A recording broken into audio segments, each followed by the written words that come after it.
Okay, good morning everybody, and a big welcome to anybody who's never been here before. Is there anybody? Yeah. Well, a big hello, and delighted to see you. So welcome to the Public Record Office in Northern Ireland. For those of you who don't know, this is PRONI's centenary year, and we've been marking it all year long. And we were very, very keen to make sure family history featured as an element within the centenary year.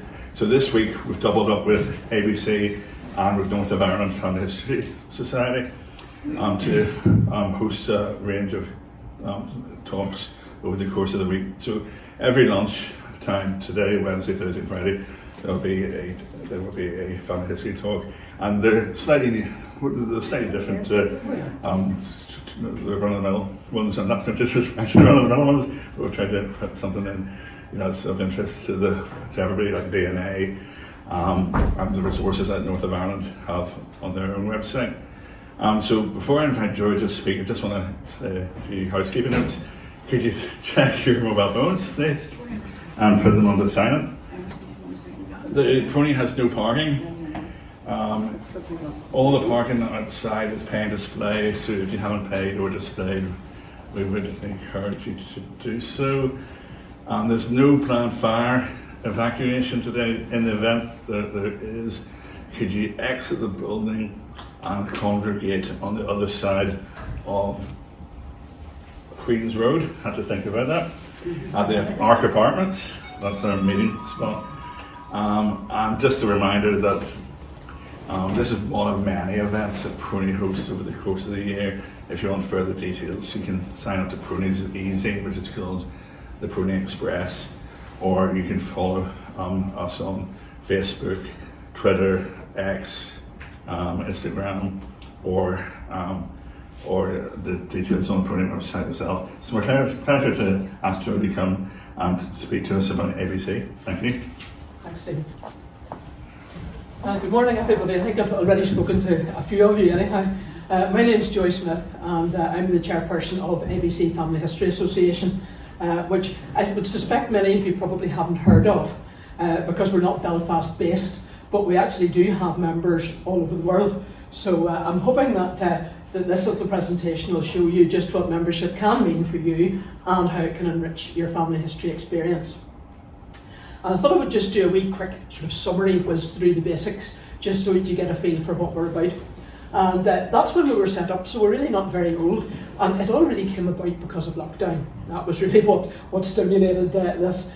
Plus, I have to be honest, trying to get a few grants, that came into it as well. We found it difficult whenever quite a few of us belonged to NAFHS, to the North Armagh branch, and what happened was that our local council wasn't just quite so happy to give us grants because it wasn't actually based, an organisation based in that council area. So that's why we sort of were set up. And there were just 12 of us involved in setting it up initially. So that was the 4th of November, and the idea was we would get going in January. So that was us constituted. And we managed to get Northern Ireland charity status in 2023, in January 23. It took about 6 months, but certainly very worthwhile doing, obviously, to become a charity. So that's our position at the minute, 112 members in 7 countries. And 7 countries would be, all home countries obviously, but further afield, Australia and Canada and the United States would be the 3 big ones that we would have members in. And within Northern Ireland, literally all over Northern Ireland, people are members. And the reason for that is that you can be an online member, which costs £15 a year, or you can be a full member if you're more local within, I suppose, 3/4 of an hour or so travelling distance of where we meet, which is in Craigavon, and I'll explain more about that later. So as I say, 2 different forms of membership, £15 for online and £20 for full membership. And I'll explain what that all includes as well as we go along. We're very much a cross-community group, that's very important to us. And we're not just about building your family tree, we're very much involved in the social history that wraps around everyone's family. I mean, is a fascinating aspect of family history, is how people lived, where they lived, what their houses were like, and so on. And so we look at that as well, the social history as well as the actual building of a family tree. We publish a book each year, And some of you will have seen a couple of our books at our stand in the foyer. If you haven't, go and have a wee look whenever we come out of here, because it's quite an interesting thing to do. They're written by our members, not written by anybody professional, but by people like you and me. And we'll come on to that again. And really, our society or our association is all about making connections. That's what we're interested in. Helping you to make connections with other people who you are related to, but also making connections with one another. And many friendships have been formed, and we've also discovered many people who have become friends when they've done a bit more investigating with their DNA. They've actually turned out to be connected through DNA, so it's been quite amusing. A lot of our members would have connections like that. We do in-person events, but we also do Zoom events. So if you're an online member and you don't come to any in-person events, you still will get a lot out of your membership. And again, we'll come on to that. We try to be very supportive. It's one of the most important things to us, because we all know whenever you're starting out on this journey, because we've all been there, just what it's like. You don't know where to go to, you don't know what research to do, you don't know what's online, and even if you do, sometimes you need a bit of help navigating it. And we try very much to be supportive of our members, no matter where they live in the world. In fact, I was on a Zoom just last week with one of our American members for 2 hours, and I made her share her screen with me, and I talked her through exactly what to do to find certain things. And it seemed to help her a great deal doing it that way. So it just shows you, even if you're far away, you can still get a lot out of your membership. And of course, it's got to be fun, hasn't it? You've got to enjoy it. No point in going with long faces everywhere. So we very much do enjoy it. We have social events and so on that people can take part in. So that's the basics. So if we look at a little bit more detail then, courses and workshops are a big part of what we do. And I think that has to be a big part of it, because we do want to try to teach people how to do their research, how to build their family tree, teach them about the social history. And we have courses followed by a workshop to put that into practice. Talks, visits, social events. Again, another very important strand, and we'll look at these in more detail in a moment or two. Our talks we have very regularly. Visits, we tend to do visits at the start of, I suppose, the traditional school term, if you like, the sort of September, October time. We try to do some visits then, just because we're trying to get better weather. And we also try to do some visits at the other end of the school year, in the sort of May, June time, April as well sometimes. We did get caught out one year, maybe 2 years ago, with the snow, so that's why we kind of moved things to both ends of our calendar. Social events happen from time to time, and we'll talk again more about that in a moment or two. The projects we run and the writing opportunities we give our members, I think, are quite important and possibly quite unique, because you certainly as a member have an opportunity to write stories about your own ancestors, about your own family history, and get them published in one of our books. And there's not that many family histories that give that opportunity, family history societies that give that opportunity. We also have ongoing projects, which again I'll come on to later on, like our DNA project and so on. So a lot of things in there. So those three things are three really big strands, if you like, of what we do. Research support and resources, obviously another very important strand, because support is all very well having resources, but if you don't quite understand how to use them or what they're telling you, it's not as much help as it might otherwise be. So again, another important thing. Help with DNA analysis, very important. Lots of people rush into getting their DNA test done, and then the results come back and they look at them and they think, what am I supposed to do with this? As I did when I got mine back many years ago. It does help a lot to have someone to give you a little bit of guidance on that, as to how you kind of sort them all out and what line belongs to which grandparent or great-grandparent or whatever. So that help is, I think, invaluable. And of course we have a website, quite a strong website, and we have Facebook groups as well, if people are interested in that. And again, that's very much for a mixture of news and support, would be those two things. So that's the sort of overview, if you like, of what we offer our members. And by the way, if anyone wants to ask a question, please do just ask as we go along. You don't need to save it to the end if there's something you'd like to ask. So what about the courses and workshops? Well, our courses are run in a number of different ways. This is actually us in Brownlow. I mentioned to some people that we use Brownlow Community Centre in Craigavon as very much a hub for a lot of workshops and so on. Now that doesn't mean to say that that's the only place we use, but it's the place we use most often. and it's a very suitable spot, and you can see us here all working away and people helping on that. We do courses on Zoom, we do them in person, and we record them. That's really to try and cover all eventualities, if you like. So our Zoom ones are obviously for folk who can't make it to an in-person one. Sometimes a course, if it's in person, is actually more handy, more useful. And we do record them, particularly if they're on Zoom, because obviously then we can send them out to new members who haven't been a member when that course happened, so we can do that as well. We have follow-up workshops where those are needed, and those are in-person workshops usually, but sometimes we have online workshops as well, and that does work quite well. We can get people to share screens and so on, and we can help them through. We have a course called Starting Northern Ireland Family Research, and we have that recorded already, so when someone becomes a member, they'll get that sent to them. And that gives them the basics of starting. Now, many of you may well be well into your family history and won't need it, but for anyone starting right from the beginning, it's useful. And for anyone overseas, it just gives them a little bit of info about Northern Ireland as well, to help them understand where things might be. A lot of folk, particularly obviously in the States and in Australia, don't really understand. Maybe they think that Dublin's where you go for something, whereas actually it's here in PRONI and so on. So it helps with that.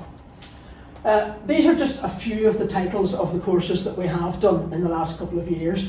So we did one on all the censuses, land divisions like townlands and so on, tithe allotments, freeholders, Griffith's valuation, the valuation revision books, Northern Ireland directories, church records, wills and probate, occupational records, the newspaper archives, DNA testing, PRONI's e-catalogue. Now that's not an exclusive list, that's just to give you a flavour of the courses that we have done, and there are lots more planned on top of that.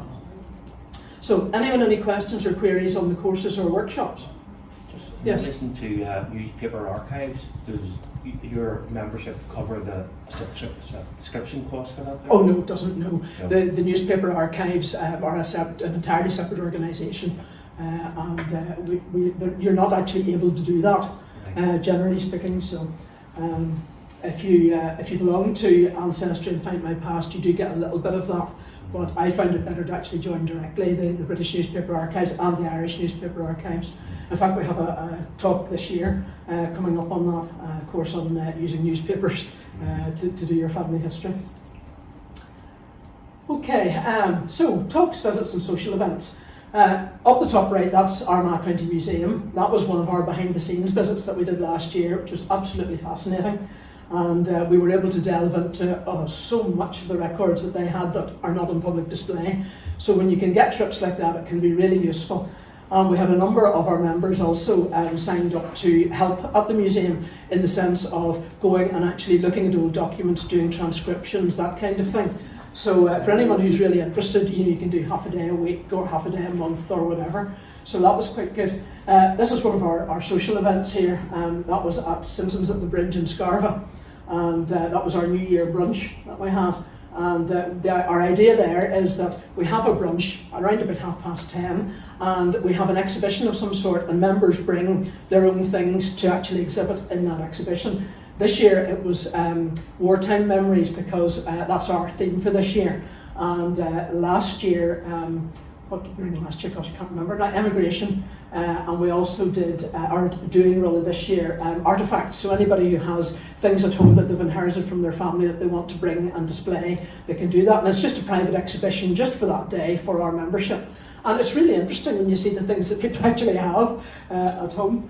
So that's a couple of our social events. We've also done an afternoon tea, which was actually just about at the end of lockdown, when people were a little bit scared about coming out and meeting one another. And we made up all the afternoon teas and delivered them out to everybody. And then we had a Zoom talk online while everybody ate their afternoon tea. So it was actually quite good fun. And we've done, as I say, lots of different things. We've had lunches out and so on. But our talks, of course, are a big thing. Any family history association will deliver talks. And we tend to deliver, I think, probably more than most, usually 12 or 14 talks in the year. No additional charge at all for any of these things we're talking about, with the exception of If there's a visit, there might be a small charge because of the fees to get in, say, to the Ulster American Folk Park or something like that. With a social event, there'll be a food charge because as a charity, we really are not supposed to be feeding people locally. And we certainly can't include any alcohol in it. So we tend to put a small charge on that. But the talks are completely free, and we record every talk, provided the person who is giving the talk is happy to have that. So we record all our talks, and then we send out a link to all our members all over the world so they can watch the talk if they're in a different time zone or if it hasn't suited. So that seems to work quite well. And we apply for grants to the Armagh City, Banbridge and Craigavon Borough Council every year. And usually they will give us money for 6 talks, which we run between September and Christmas. So in that 4-month period, there'll usually be 6 talks happening, and then another sort of 6 or 8 beyond that in spring. So a lot of talks, and talks that are done by local people, but also, because they're on Zoom, done by people from anywhere in the world, really, it can be. We regularly use a number of people in England to give us talks. And that just widens completely what you can listen to, what you can hear. And there's one lady, Dr. Janet Few, who has given us a number of talks, and her talks are absolutely intriguing. The amazing titles that she has for them. And at the time of the pandemic, she had one all about all the various diseases that our ancestors would have had to cope with, and so on. So she's very good. We enjoy having her in particular. So that's the talks, visits and social events. Any questions on that that you'd like to ask? No? Okay. Just to make it clear then, free talks on Zoom, free events at Brownlow Hub. We have what we call coffee, tea and a bun support sessions at Brownlow Hub. So you come along, it's a 2.5-hour session from 10 o'clock till 12:30, usually on either a Saturday, sometimes it's days during the week, more often than not a Wednesday. And you come along and you get your coffee or tea, you get your buns and top-ups, of course, as you want, and you bring your own laptop or tablet, and we do have a couple of laptops as well that people can work on if they don't have them, and you can get stuck into your own research, and there'll be people there to support you, to help talk you through where you should go next and so on. So that works very well. Visits are always at discounted rates, places of interest. Social events we mentioned, the New Year brunch and the exhibition. We've had celebration lunches, things like the Northern Ireland Centenary, we had a celebration lunch, and the King's Coronation, things like that. Sometimes we meet for morning coffee, afternoon tea, and we try to have some fun events. A little while ago, we discovered, purely by chance, that one of our newer members dresses up in clothing from quite a long time ago, and she talks all about the toys and games that our ancestors would have played. And she has an enormous range of toys and games. So she brought those with her, and she let us see all the toys and games, and then we were allowed to play with them. So that was great. So we really enjoyed that. That was a Brownlow. Yeah, it was good fun. It was quite funny seeing people trying to do some of the things, couldn't do them at all, like spinning a top and things like that, So that was good. The projects and writing opportunities we mentioned earlier. Now, obviously everyone will have their own individual family history project.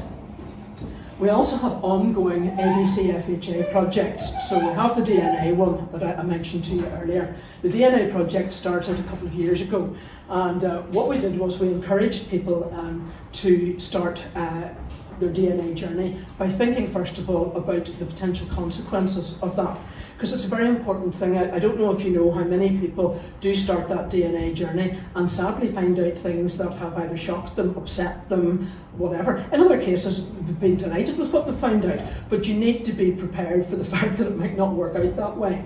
And even in our small membership, we have had one member whose father was not who she thought it was. We've also had a really positive one in that someone who didn't know who her father was, we managed to find out, and it all worked out really well, and she's now got half-brothers she didn't know about, and everything's worked out swimmingly well. So these things, you need to be prepared, in other words, for that. So you get prepared first, then we encourage people to test with Ancestry. Now the reason that we encourage that is Ancestry is the largest database in the world of people who have tested for DNA. That's one reason. The second reason is you cannot upload data, DNA data from anywhere else onto Ancestry. So if you do an ancestry test, you can actually download your DNA from that and you can upload it to a number of other places, which means that you can increase the number of matches that you'll get and the number of things that you'll find out. But if you test somewhere else, you can't upload to Ancestry. So you just need to bear that in mind. And it's also a very, I think, user-friendly kind of face that you get whenever you start into your DNA and you get your matches back and so on. So I'd certainly encourage that. Ancestry DNA, it's around about £70, but if you look out for good deals on things like, Father's Day, Black Friday, things like that, you will see deals online where it comes down by about £20. So that's worth looking for. Our other ongoing project that we have is really trying to do as much as we can in terms of local graveyards. Quite a few have been done in the sense of people going around and doing the inscriptions, but quite a number haven't. So we're trying to do that. It's a slow process, obviously, but we're trying to get that done. And we're also going to be starting a new project this autumn, which is oral histories. So our members are going to be interviewing any older folk that they have either in their family or in their community, and we're going to be recording those and transcribing them, and depends on what permissions there are, just how public or private those will be, but and if someone wants to keep it private, that's absolutely fine, but we're hoping that we're going to be able to build up quite a good oral histories bank for that, so that project will be starting in September. We then have annual projects, and these are the things that culminate in the books. So our first project was and this is the local pronunciation, the Bracky project. I don't come from that particular area, I come from Bangor, so I'm afraid I called it Bracca at first and they all laughed at me. So it's meant to be Bracky is the pronunciation. And Bracky is a townland just south of Portadown. And what actually happened was that one of our members was chatting to someone at church one morning, and he said to her, I inherited this property from an elderly great aunt, and he said, I've been clearing it out and I came across these glass plate negatives, and he said, I don't know what to do with them. So she said, well, could I have a look? And so she went along and she looked at them, and it turned out that it was the farmer himself who had been just an amateur photographer, and he had just taken photographs around the area, photographs of local people and so on. And so they were lovely snapshots, if you like, and they were all on these glass plate negatives, about the size of a large postcard, I suppose you'd say. And so he gave us permission to take them and do something with them. So Armagh Museum actually scanned them for us, so we had them digitally. And we were then able to, members picked the photographs they were interested in, and they started into the research. And local people got interested, they brought us more photographs, they brought us artefacts, all sorts of things. And some actually joined the association as well, which was lovely. And we ended up with the Bracky books called Around Bracky, and you'll see it at the desk out there if you take a little look when you go out. And it really was quite fascinating because there was quite a range. There was the canal, there was a boat on the canal. There were people obviously working on the farm doing various different things, horses and hay and so on. And lots of little family groups and so on standing beside cottages, and lots of people with lovely lacy collars and things like that. So it was really quite interesting. The photographs were taken between about 1900 and couldn't have been any later than the late 1920s, maybe 1930. So it was very interesting. And then we did one just called Our Family Stories. And unfortunately we don't have the books there at the minute because we've literally just sold the last ones and we've got them on order again. But Our Family Stories was literally just any member writing a story about their ancestors, and it went to the book along with photographs. So that was good. And then we did an immigration one called Seeking New Horizons. So people wrote about their ancestors who had emigrated. And what I discovered was when I was doing my own, it really makes you look at it in much more depth than you probably would otherwise do. And I found out that my granny's uncle Jeremiah Smith, he had emigrated to the States. We knew he'd emigrated, but that was it. It actually turned out he was murdered. He was shot in Turkey Creek Canyon, would you believe? So I found out lots more about that, and all the local papers there had lots of, all these big headlines about the trials and all that kind of thing. So I found out a lot more than I would if I just accepted that he'd gone to America, So annual projects every year. Stories. You can also write little stories and put them on our website, and a number of our members have done that. That's absolutely fine. Oral histories, I've already mentioned to you. Transcriptions is another big one. We have transcribed church records. We've also transcribed something that tends to get ignored a little bit. There were a lot of books written about this locality, Northern Ireland in general, many years ago, and a lot of them contain names. And what we've done is we have done a lot of transcribing of those old books. There's one, for example, Captain Lynn wrote about Banbridge, and he has loads of appendices with lots of people's names in it. So we've managed to do that transcription. We've also transcribed, I don't know if anybody's ever seen a tenant map, an estate map, with all the tenant names on it, but they're beautiful. We have 2 sets of maps. One set was done in 1768, I think it was, and that was for the Rathfriland area, the Clanwilliam estate. And it's all a beautiful map of each townland, all split up into the various different places, all of them numbered, and then a little table of all the different tenants. And I mean, 1768, if you can get something from then, that's just fabulous as far as Northern Ireland's concerned. So we've got those transcribed and lots more. And anyone who wants to can take part in transcriptions, and we don't overload people. Literally, it will be 1 page every few weeks, you know, that's the kind of thing. But still, the more people there are, you get it done. And it's something that's going to be very valuable for other family historians in the future. Oh, sorry, hold on, one too many there. So that's the Around Bracky book, that's the front cover of it. And this is actually where the negatives were found at this particular farm, which is now completely derelict, which is a shame, isn't it? And found it in one of the outbuildings. So Thomas Dermott was the photographer, and that was his family place. And then the next one are family stories, and we decided to take photographs from people's various different stories and make that the front cover. And that was, I suppose, a little bit clever in a way, because, you know, if your granny's on the front cover, you're going to want to buy it, you know.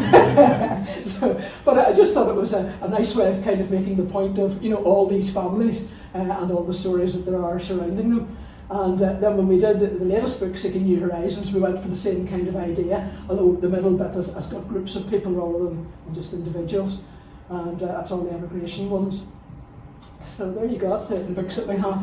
And anybody can order those. The hardback version is £20, but the softback version is £12. And as I say, they can be ordered if anyone's interested. So the research support then. As I mentioned to you before, the in-person, to keep me on the time here, the in-person support is a very important aspect of what we do. And Brownlow Community Hub is big in that. But as I say, if we get more members, most of our members, I think at the moment, in terms of local terms, there would be a big gathering around the Craigavon area, because that's kind of where we started. But we do have quite a few in Belfast as well. And if there was sufficient, we would be quite happy to have meetings in other places as well. We're a very young association, we're only 3 years old, so we're quite happy to develop out into other areas if people are interested. Zoom support, as I mentioned to you, that 2-hour session that I had with that girl in America was really valuable, and that's only one of many.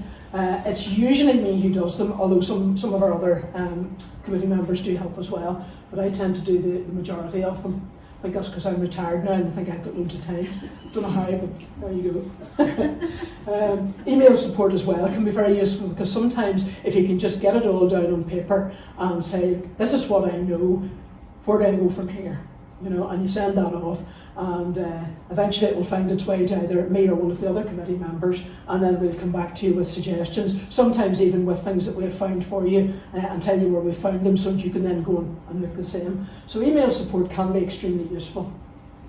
We have a lending library. Now, it's a very small lending library, in the sense that it's in my house, and it's, oops, I should stop hitting that microphone, it's about this size, by about this size, the cupboard, but we do have a lot of stuff in there. And what our members do is they get a catalogue which shows them all the stuff that we have, which is not just books, it's also magazines, periodicals and so on.